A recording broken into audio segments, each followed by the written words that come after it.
Hello everyone, welcome back to this channel. I hope you guys are doing well. आज के इस class में मैं आप लोगों के साथ डिस्कस करने वाली हूँ कंज्यूमर थ्योरी में कार्डिनल यूटिलिटी थ्योरी। जैसा कि आप लोग इस वीडियो में देख पा रहे हैं, यहाँ पे मैंने कार्डिनल यूटिलिटी थ्योरी लिखा है। सबसे पहले मैं आप लोग को ये बता देना चाहती हूँ कि ये कार्डिनल यूटिलिटी थ्योरी जो है, इसमें जो यूटिलिटी लगा हुआ है, ये यूटिलिटी का मतलब क्या होता है, ये मैं आप लोगों को बताना चाहती हूँ। देखिए, मैंने इस वीडियो में यहाँ पे देख सकते हैं आप लोग, यहाँ पे मैंने यूटिलिटी का छोटा सा डिफिनेशन लिखा है आप लोग को समझने के लिए। फिर मैं आपको अपने लैंग्वेज में ही बताऊँगी। और जो बच्चे हिंदी में समझना चाहते हैं वो हिंदी में समझ जाइएगा। आप हिंदी में अगर लिखना चाहते हैं तो हिंदी में भी लिख सकते हैं। मैंने यहाँ पे इंग्लिश में लिखा है, बट कोई नहीं, मैं हिंदी में भी बताती हूँ तो आपको समझ में आएगी। यहाँ पे आप लोग देख सकते हैं utility, it is a power of a good to satisfy human need. ठीक है, यानी आप लोग ये समझ लीजिए कि ये जो मेरे हाथ में पेन है ना, इस पेन की यूटिलिटी क्या है, ये आपके लिए कितना यूज़फुल है, इस पेन में कितनी पावर है कि आपकी यूटिलिटी को, आपके नीड को सेटिस्फाई करता है, वही आपकी यूटिलिटी होती है। फॉर एग्जाम्पल, मैं टीचर हूँ, मैं एडुकेटर हूँ, मेरे लिए इस पेन की अहमियत तो बहुत ज़्यादा है। आप अगर पढ़ाई कर रहे हैं तो आपके लिए भी इस पेन की अहमियत बहुत ज़्यादा है। वेयर एज जो लोग नहीं पढ़ा रहे हैं, जो लोग नहीं पढ़ रहे हैं, उसके लिए इस पेन की अहमियत बिल्कुल ज़ीरो है। अगर उसको आप फ्री में भी ये पेन देते हैं ना, तो उसके किसी काम का नहीं है। तो मैं यही आपको बताना चाहती हूँ कि उसकी जगह पर अगर मैं हूँ, आप हैं, तो वहाँ पे अगर मुझे पेन लेनी है, पेन खरीदनी है मुझे, तो उसके लिए हमें और आपको पेमेंट करनी पड़ती है। तो मैं ये आप लोग को समझाने की कोशिश कर रही थी। उम्मीद करती हूँ कि आप लोग को समझ में आ गई होगी। यहाँ पे आप लोग देख सकते हैं ना, कार्डिनल यूटिलिटी। ठीक है, यहाँ पे भी मैंने कार्डिनल यूटिलिटी का छोटा सा डिफिनेशन लिखा है। आप लोग को अच्छे से समझ में आएगी, इसलिए मैं बहुत ज़्यादा नहीं लिखती हूँ, छोटा लिखती हूँ ताकि आप लोग को अच्छे से समझ में आ जाए। यहाँ पे आप लोग देख सकते हैं, utility of a good can be measured in number an individual pay for that commodity according to utility he or she derive from that commodity. I repeat again, utility of a good can be measured in number. An individual pay for that commodity according to utility he or she derive from that commodity. ये कहता है कि utility जो है किसी भी product की, किसी भी गुड्स या सर्विसेज की यूटिलिटी को आप नंबर में मेज़र कर सकते हैं और उसी के अकॉर्डिंग एक इंडिविजुअल उसको प्राइस पे करता है। ठीक है, ये थ्योरी कहता है कि किसी भी कमोडिटी को खरीदने के लिए कंज्यूमर उतना ही पैसा पे करता है जितना कि उसे यूटिलिटी ड्राइव करता है। ठीक है, तो मैं उम्मीद करती हूँ कि आप लोग को समझ में आ गई होंगी। इस कार्डिनल यूटिलिटी के कुछ एजम्पशन है जो मैं आप लोगों के साथ डिस्कस करना चाहती हूँ। यहाँ पे देखिए, मैंने एजम्पशन लिखा है इसका, ये आपको थ्योरी में भी मैंने बता दिया है, उसी का मैंने यहाँ पे एजम्पशन लिख रही हूँ। देखिए, ये फर्स्ट है, utility can be measured in number, ये मैंने आपको पहले ही थ्योरी में बताया है। सेकंड है, marginal utility of money is constant, इसमें कंज्यूमर के पास जो मनी होता है ना, वो कांस्टेंट रहती है, बराबर रहती है। थर्ड आप लोग देख सकते हैं यहाँ पे, थर्ड देख सकते हैं, total utility is equal to summation marginal utility x. ठीक है, जो यूटिलिटी होता है वो एडेटिव यूटिलिटी होता है। टोटल यूटिलिटी इंडिविजुअल यूटिलिटी को ऐड करके बनता है। अगर आप एक पार्टिकुलर यूनिट कंज्यूम कर रहे हैं, जैसे 1 2 3 4 5 6 10 यूनिट कंज्यूम कर रहे हैं, तो टोटल यूटिलिटी जो होता है, हर यूनिट से जो यूटिलिटी मिलती है वो सबको ऐड करने के बाद आप टोटल यूटिलिटी बनती है। ये सबको ऐड करने के बाद टोटल यूटिलिटी बनती है। फोर, यहाँ पे आप लोग देख पा रहे होंगे, यहाँ पे डिमिनिशिंग मार्जिनल यूटिलिटी। ठीक है, डिमिनिशिंग मार्जिनल यूटिलिटी, यहाँ पे देखिए मैंने लिखा है, utility drive from additional utility keeps on diminishing. इसका मतलब होता है जैसे जैसे हम कमोडिटी का मात्रा बढ़ाते हैं, क्वांटिटी बढ़ाते हैं, उसका कंजम्पशन बढ़ाते जाते हैं, मतलब हर एडिशनल यूनिट से जो यूटिलिटी मिलती है वो घटती जाती है। ठीक है, यहाँ पे मैंने लिख दिया इसलिए। फॉर एग्जांपल मैं आपको बता दूँ, मैं ये मान लेती हूँ कि आप स्टूडेंट्स हैं और आप कॉलेज से घर आते हैं, और घर आते आते टाइम बहुत ज़्यादा हो जाता है, 2-3 बज जाता होगा कॉलेज से आते आते आपको, और उस वक्त आपको भूख बहुत ज़्यादा लगी होती है।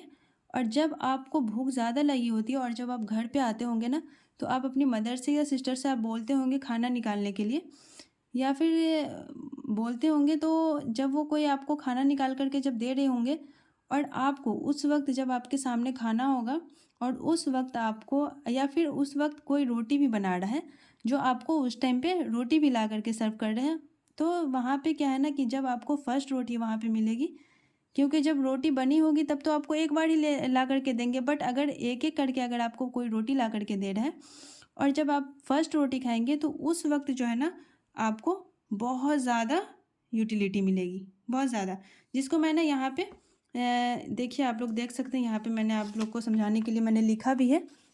देखिए नंबर ऑफ रोटी, यहाँ पे यूटिलिटी है, यहाँ पे टोटल यूटिलिटी है, ठीक है, ये आप लोग देख पा रहे होंगे।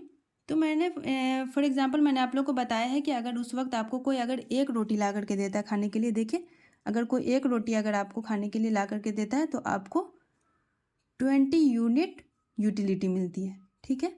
फिर अगर आपको सेकंड ला करके देता है, दूसरी अगर रोटी आप अगर आपको कोई ला करके देता है तो वहाँ पे आपको 15 यूनिट यूटिलिटी मिलती है, क्योंकि जब आपको भूख बहुत ज़्यादा लगी होती है तब आपको तो 20 यूनिट मिलती है, बट आप जैसे जैसे खाना खाते रहते हैं ना तो उस वक्त आपकी भूख कम होती रहती है। आप एक रोटी जब शुरू करते हैं उस वक्त बहुत ज़्यादा भूख होती है, जब दूसरी रोटी खाते हैं तो उस वक्त थोड़ा भूख कम हो जाती है, तो वहाँ पे आपको 15 यूनिट यूटिलिटी मिलती है।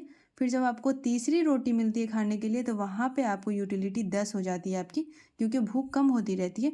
फिर अगर आप 4 रोटी खाते हैं तो वहाँ पे यूटिलिटी 5 हो जाती है, और जब 5 खाते हैं, और यहाँ पे मैं बता दूँ कि यहाँ पे अगर कोई डाइटिंग कर रहा है तो मतलब मदर होती है ना वो घर में कोई भी फैमिली में, तो बोलते हैं कि मतलब डाइटिंग के चक्कर में आप लोग खाना कम खाते हो तो वीक हो जाते हैं, तो इसलिए वहाँ पे अगर आपको कोई ज़बरदस्ती करे कि एक और रोटी खा लो, जैसे 5 रोटी हो गया, 5 रोटी खा लो, तो वहाँ पे आपकी यूटिलिटी जो होती है ना वो बिल्कुल ज़ीरो हो जाती है अगर आपको कोई ज़बरदस्ती खिलाए। फिर ज़बरदस्ती अगर कोई देता है तो आप एक रोटी तो खा लेते हैं उस वक्त, तो 5वीं रोटी आप खा लिए। अगर फिर आपको कोई बोले कि नहीं एक और रोटी खा लो, 6 रोटी, उस वक्त जो आपकी यूटिलिटी होगी ना वो माइनस हो जाएगी, डिमिनिशिंग हो जाएगी, यहाँ पे निगेटिव यूटिलिटी आपको मिल सकती है, आपकी तबीयत बिगड़ सकती है। तो यहाँ पे जो एक्स्ट्रा खा लेते हैं तो यहाँ पे आपकी निगेटिव यूटिलिटी हो गई, जो मैंने आपको बताया था डिमिनिशिंग। यहाँ पे आपको इसको ना मैंने डायग्राम से भी समझाया है, यहाँ पे आप लोग देख सकते हैं। यहाँ पे ये यूटिलिटी है, ये इस यूटिलिटी को आप मार्जिनल यूटिलिटी भी कह सकते हैं, मार्जिनल यूटिलिटी होता है ये। तो यहाँ पे मैंने मार्जिनल यूटिलिटी ऑफ एक्स लिखा है, यहाँ पे देखिए नंबर ऑफ रोटी है एक्स। यहाँ पे जब आप लोग देख सकते हैं कि जब यहाँ पे हमें 20 यूटिलिटी मिल रही है, 20 यूनिट, तो यहाँ पे हमारी जो यूटिलिटी है ना वो हमें ज़्यादा मिल रही है, ठीक है। और यहाँ पे जब आप 15 पे आते हैं, 10 पे आते हैं, 5 पे आते हैं, ये कम होती जाती है, और ये आप 0 पे आ जाते हैं, ठीक है। ये 5 जब आती है तो हमारी यूटिलिटी 0 हो जाती है, और आप देख सकते हैं कि यहाँ पे जब हम 6 पे आते हैं ना तो ये हमारा ये माइनस, ये डिमिनिशिंग हो रहा है, ये यहाँ पे देखिए डिमिनिशिंग हो रहा है, यहाँ पे ये 6 आते आते ये देखिए ये माइनस में आ गए, यहाँ पे ये नेगेटिव यूटिलिटी मिलना शुरू हो गई। ये पॉजिटिव होता है और ये निगेटिव होता है, यहाँ पे देखिए ये डिमिनिशिंग यूटिलिटी हमें मिल रही है। तो ये इसको ना इस लॉ को हम गॉसन फर्स्ट लॉ भी कहते हैं, ये आप लोग याद रखिएगा, गॉसन फर्स्ट लॉ, ये जो कंसेप्ट है ना इसको हम गॉसन फर्स्ट लॉ भी कहते हैं। तो मैं आपको एग्जांपल से भी अच्छे से समझाई हूँ, तो मैं उम्मीद करती हूँ कि आप लोग को बहुत अच्छे से समझ में आ गई होगी। यहाँ पे मैं एक आपको बता देना चाहती हूँ कि ये टोटल यूटिलिटी जो हुआ, यहाँ पे आप लोग देखें ये टोटल यूटिलिटी है ना, यहाँ पे ये 20 हो गया, जब हम टोटल यूटिलिटीज़ को करेंगे तो यहाँ पे 20 हो गया ये, और यहाँ पे 20 में 15 ऐड करेंगे तो 30 हो गया। यहाँ पे देखिए 20 और 15 35, और इसमें 10, यहाँ पे 10 और ऐड करेंगे तो यहाँ पे हो जाएगा 45, देखिए, और ये हो गया 50। यहाँ पे देख सकते हैं आप लोग, ये जब हमारे 0 यूटिलिटी मिलेगी तब ये रहेगा 50, और आप लोग देख सकते हैं कि जब ये माइनस में हो जाएगा ना, ये डिमिनिशिंग हो रहा है, निगेटिव यूटिलिटी मिल रहा है, तो यहाँ पे फिर 45 हो जाएगा, ये घट रही है, ये यूटिलिटी हमारी घट रही है, ये 45 हो जाएगा। ये मैं आपको टोटल यूटिलिटी करके भी बताई हूँ कि total utility is equal to summation marginal utility of x, इसको मैंने डायग्राम से रिप्रेजेंट किया है, इसको मैं बता भी दूँ कि इसको गॉसन फर्स्ट लॉ भी कहते हैं इसको, तो ये आप लोगों को याद रखनी है। तो मैं उम्मीद करती हूँ कि ये आप लोगों को बहुत अच्छे से समझ में आ गई होगी, और आप लोग वीडियो को पूरा देखिएगा। कहीं पे अगर आपको कोई प्रॉब्लम हो तो प्लीज़ आप उसको रिपीट करके देखिए। मुझसे पूछ भी सकते हैं आप, अगर यहाँ पे इस वीडियो में, इस क्लास में अगर आपको कोई प्रॉब्लम हो तो मैं आप लोग को चाहती हूँ कि अच्छे से समझा सकूँ। तो मैं नेक्स्ट क्लास में मैं आप लोगों को कार्डिनल यूटिलिटी में जो कंज्यूमर इक्विलिब्रियम की क्या कंडीशन है, ये मैं आप लोगों को नेक्स्ट क्लास में बताऊंगी। ये कार्डिनल यूटिलिटी में कंज्यूमर इक्विलिब्रियम की कंडीशन क्या है। तो अभी तक के लिए मैं इस वीडियो को यहीं पे एंड करती हूँ। वीडियो अच्छी लगी तो प्लीज़ लाइक करें, शेयर करें, सब्सक्राइब करें प्लीज़। Thank you.